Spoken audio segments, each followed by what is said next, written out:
Right, here's an hour. My take is going to be, last episode I did the Vitality one, I'm going to do the same thing for apEX.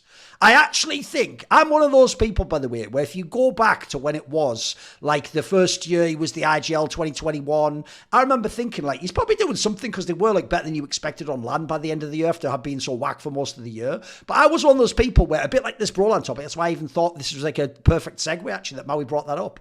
He had to win me over. The more that years went by, it had to be like, right, oh, it isn't just Zemu that you've got. Oh, wait, it isn't just that you got some Astralis players and Sonic. I actually think apEX is going to be in CS2, we're only shortly into it, he's going to be one of the greatest IGLs to ever work in CS2. In fact, I'll say right now, he's going to be like top 3 or a contender for the best ever. And the reason I say this is, I actually do think year on year from CSGO, he looks like he's gotten better as an IGL. And it can't just be, by the way, the idea the roster got better, because just roster upgrade doesn't directly scale the IGL, like it's a permanent factor. Sometimes even people get a better roster, it doesn't work out. Think about how it went. In 2021, he had that scoffed roster with Kyojin and Masuta. By the way, I think Masuta was like just at the level that's acceptable for a tier 1 pro. I don't think Kyojin was ever even a real pro Counter-Strike player for me. He's actually a guy that proves Counter-Strike Go wasn't Call of Duty. It isn't just about having reflexes. Like, that guy was ass on fucking land. Like, he was actually, you really were playing 4v5 at times. But you look at the results he was getting, they were contended to be like second or third best team in the world at the end of that year. Then you go to, he had the initial roster with the Astralis players before he got Spinks, so he maybe lacked a little bit of firepower, right? That was an up and down roster. That was a hard one. Maybe that was like his sophomore period, the troublesome area when he having to adapt to the international roster. By the way, it's no joke going from all French, speaking in French, culturally French too, we're an international team, as a lot of people have found out. Then you go to 2023, I actually think they did crack it. He figured out how to use Spinks, they won that major, they won Rio, they could have won that Blast right afterwards, then they won the game as 8 before Sonic left, then towards the end of the year, they got everything together with the new roster and they won the 2 Blasts, right? Last year, yeah, I'll give you this, they didn't win enough trophies. I do think that roster had the potential to win everything. They won Cologne though, which is a mega trophy, and I do think they were in position to win a lot. And actually, a lot of the times last year, I will say this, one of the reasons I was harsh on people like Zemu, or the idea that they had some sort of like personality conflict in that team, is I've seen tournaments he lost and came in the semis where I thought he called a great tournament still. I don't think it was him that was doing the bad calls. And then, you know, all the rest, he was letting his team down. I thought actually he still did a very, very good job. He would have still been like a top 3 or 4 IGL for me last year. And this year, I actually think it's unbelievable. And by the way, miss me everyone who's going to now recontextualize history, where what they're going to do is this, I can tell you already, they're going to pretend 2024 ROPS didn't happen, and this is like 2023 ROPS just walked in the door and it was an obvious upgrade, and everyone, no, actually, on paper, by the way, I still think Spinks is a better fragger than ROPS currently, and ROPS actually looked like he was lost in phase towards the end. I think the way he's adjusted and gotten that guy into the team, everything's worked. And lastly, I'll throw this in there, the last tournament and a half, I have also seen something I never saw from this team before, which is, remember the famous fix they made with Spinks in 2023 to start winning, was they realised, right, we can't play like Astralis, we can't do super slow, we've got to go up top. They don't even do that now. Now they, for real, have a full gearbox with all 5 gears on it, Kassad. They can do, I saw this against both Mounts in the final and when they played Mongols at Pro League, they can play slow. They can play disciplined even. They can just do stuff like, on CT, they stay on the sites and don't ever peek you, don't ever give a free kill. On T side, they can slow the game right down and use utility and actually properly like use like the build-up of the play. It's actually, they're doing actual real tactical play, while at the same time, we're all looking at the numbers and the fragging and going, he has the best players. Like, I think he's actually like become, I won't say he's mastered IGL, but he's become one of the real elite IGLs in Counter-Strike. Like, he has a game that goes beyond just he's got Zemu and he's got really good players. I actually think, for real, to answer that question that I asked Maui, if I did give him Mouse or FaZe or these or Na'Vi, I think he would do something. I don't know that they'd win the tournament. I don't even know if you can always do that, but I think he would still be a really good IGL and he would get a lot out of these players and he would actually showcase like his own flair for the game. And it isn't just Zemu go kill. It's, in fact, if anything, I would say the craziest thing I never expected when he's working with Zemu is I actually think he is the Zemu Whisperer. I think other people couldn't get through to this guy. I think Alex really did just think you throw your flashes and just hope he kills people. I think that was kind of how they were with Zemu back then. They just treated him like some special gifted kid and go, whoa, hands off, kid gloves, don't want to fuck with him. I think actually apEX is the guy who sort of knows when to be the fucking hype man in Zemu's ear and when to even like fuck with him a bit. If you notice, apEX does that Phil Jackson thing, Maui. He actually uses the media to almost call Zemu out in a way or almost be like, hey, they think Simple's better than you. That is dope. Everyone wants that. We all love those fucking narratives, you know. I think Zywoo's tone this year about like fuck online and saying the things that he's saying is inspired by apEX actually. I think he's starting to get a little bit more fiery and care. Yeah, I know he still sometimes tries to make the like super cool statement of like I don't care that I pass simple or whatever, but it's like Zywoo's definitely saying a little bit more this year about how much he cares about these kinds of things. And I'm not sure if it's that he never cared about simple or that he cared about donk or that apEX has been his year, but like it's a bunch of things at the same time. I mean, I think that I mean just I look back at my voting history for the like panel for the HLTV awards, and in 2023 I had apEX #1. In 2024 I had apEX #2, and if I voted this year I'd have him #1 again. So it's like 3 consecutive years for me being a top 2 IGL.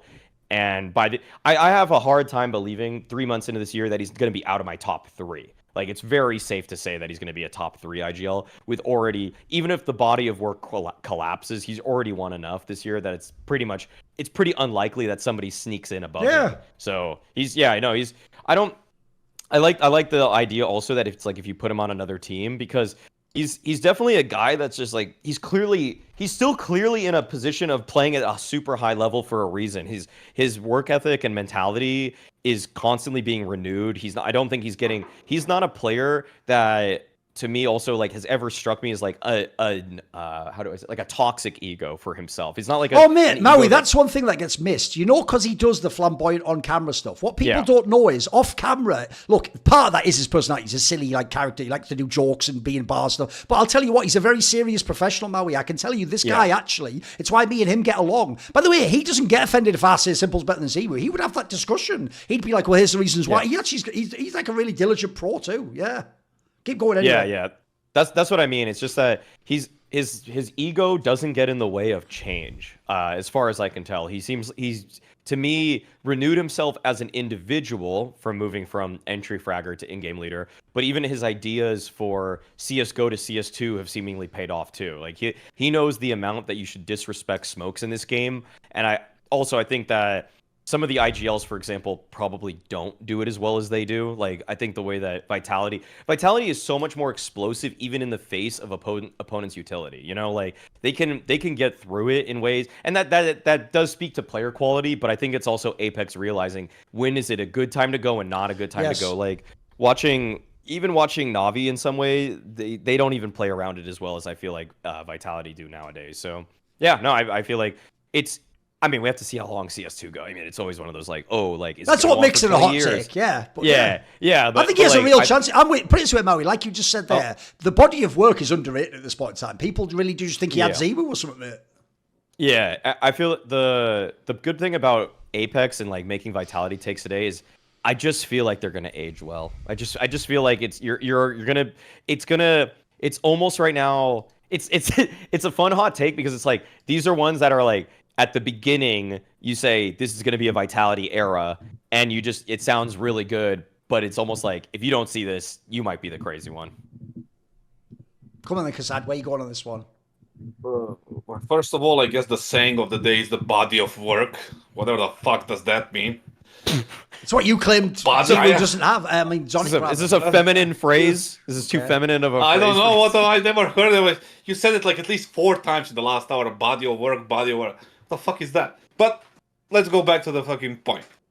The apEX IGL, that's something that saved his career, right? Absolutely. If he stayed on as a player, he would be gone long time ago, right? The thing is, like, the best thing about him that's gonna put him in this category of being the top 3 is, as you said, maybe of CS2, right? Is that what your hot take is, kind of? Well, or exactly? Is the question is CS going to be for that long? How long he's going to play? Whatever, right?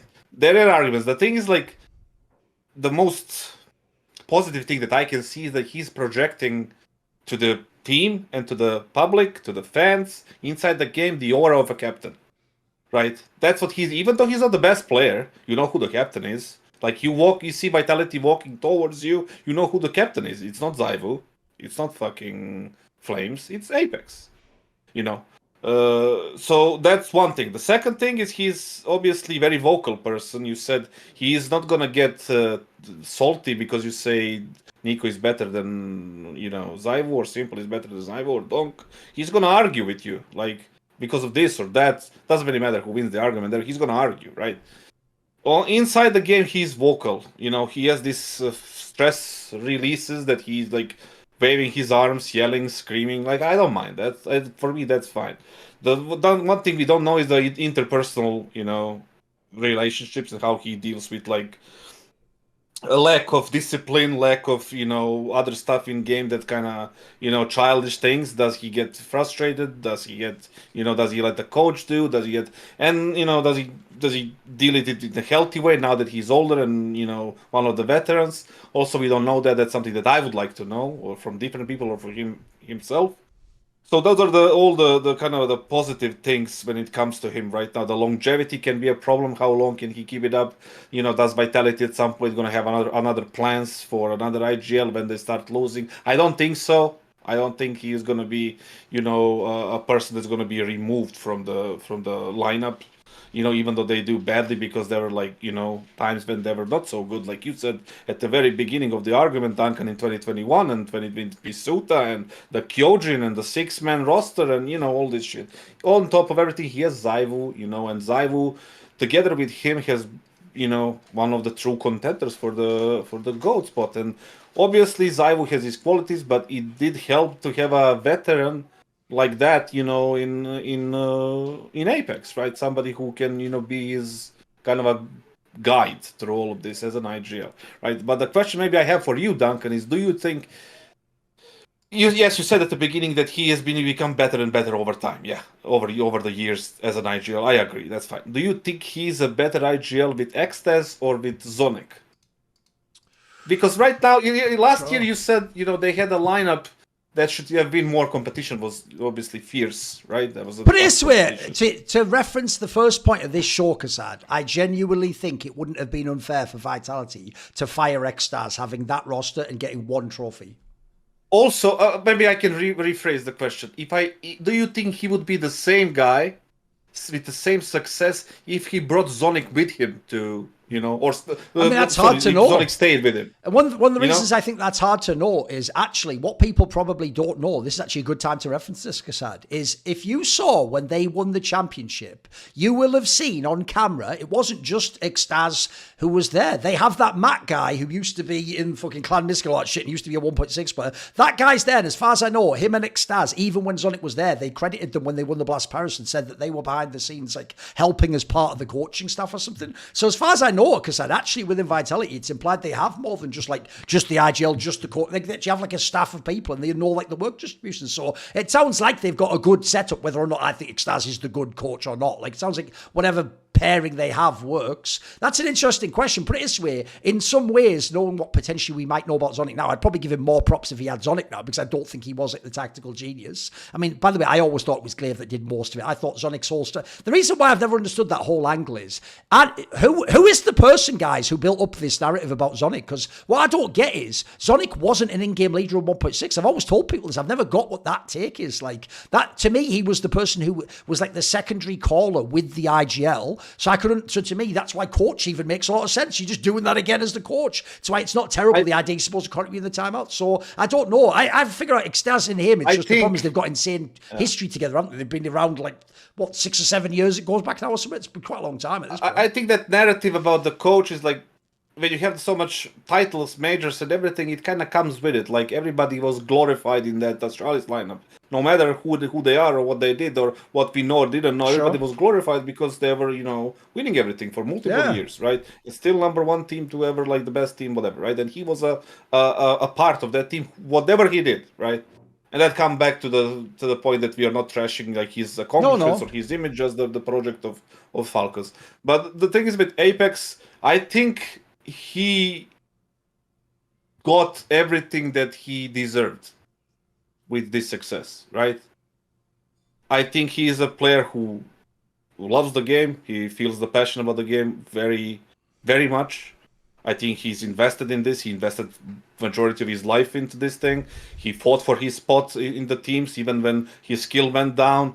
Obviously, he's not perfect. Nobody fucking is. But I think and he got a great organization behind him.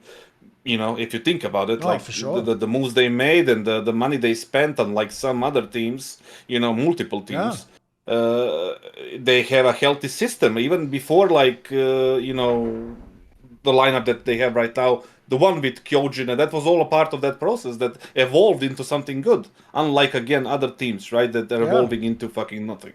So that's a really kind of pillar, I guess, for him to kind of lean on, and with confidence that he can actually be what he needs to be, an IGL, a captain of the fucking thing. See more cool, funny, interesting clips based on topics from my content? Well, subscribe to this channel then, or, be a pleb and don't.